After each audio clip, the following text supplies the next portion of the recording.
എത്രയൊക്കെ ന്യായീകരിക്കാൻ ശ്രമിച്ചാലും ശരി, ഗോവിന്ദ് 2-3 ദിവസമായിട്ട് നന്നായിട്ട് നെഗറ്റീവ് അടിക്കുന്നുണ്ട് കേട്ടോ. ആ ഒരു കാര്യത്തിൽ യാതൊരു തർക്കവുമില്ല.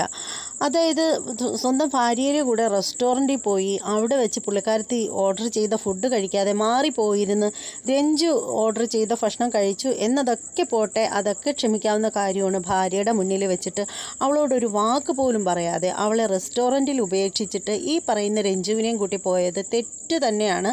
അതിനേക്കാളും വലിയ തെറ്റായിട്ട് വന്നിരിക്കുന്നതെന്ന് പറഞ്ഞാൽ, ബർത്ത്ഡേ ഫംഗ്ഷൻ്റെ സമയത്ത് കേക്ക് കട്ട് ചെയ്യുന്ന സമയത്ത് പോലും ഗീതുവിനെ ഒന്നും അന്വേഷിക്കുന്നുമില്ല, ഒന്നുമില്ല. കേക്കും കട്ട് ചെയ്തിട്ട് അതിൻ്റെ പീസ് നമ്മുടെ രഞ്ജുവിൻ്റെ വായിലും വെച്ച് കൊടുത്ത് അവർ അടിച്ചു പൊളിക്കുന്ന സമയത്ത് കൂടി ഗീതുവിനെ ഒന്ന് തിരക്കാൻ പോലും തോന്നുന്നില്ല നമ്മുടെ ഗോവിന്ദിന്. പിന്നെ ഒരുമിച്ച് ഡാൻസ് ചെയ്യുന്ന സമയത്ത് പോലും ഗീതുവിനെ ഒന്ന് തിരക്കുന്നില്ല പുള്ളിക്കാരൻ. ആ ചെയ്തതൊക്കെ വലിയ മോശം കാര്യങ്ങൾ തന്നെയാണ്. ഗോവിന്ദൻ നെഗറ്റീവ് അടിച്ചുകൊണ്ടിരിക്കുകയാണ്. അതിനൊരു മാറ്റം ഉണ്ടാവണമെന്ന് ഞാൻ ആഗ്രഹിക്കുന്നു.